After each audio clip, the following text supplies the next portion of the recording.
దీక్షా దివస్ కార్యక్రమాలు చేయాలనేది పిలుపునిచ్చినట్టుగా కోట్లాది రూపాయలు ఖర్చు పెట్టి వారాల తరబడి చేయాలని అనుకున్నట్టుగా సమాచారం వస్తా ఉంది.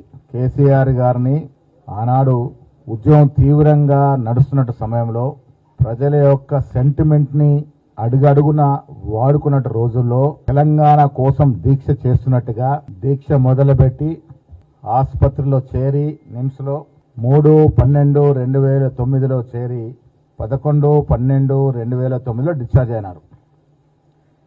ఇలా వాళ్ళు గొప్పగా చెప్పుకొని దీక్షా దివస్ పేరిట మళ్ళీ కొంత సెంటిమెంట్ ని రాజేసే ప్రయత్నం చేస్తున్న తరుణంలో నేను ముందుకు రావడం జరిగింది. కాదా అదర్వైజ్ ఇది ఎప్పుడు 2009లో ముగిసిన అధ్యాయం, దాని గురించి మాట్లాడాల్సిన అవసరం లేదు. ఆనాడు ఏ రకంగా దీక్ష జరిగింది, ఆనాడు కూడా మా ఉత్తమ్ కుమార్ రెడ్డి గారు, రేవంత్ రెడ్డి గారు ఆధారంతో బయటపెట్టినా ప్రజలు నమ్మలేదు. ఎందుకంటే ఆ దీక్ష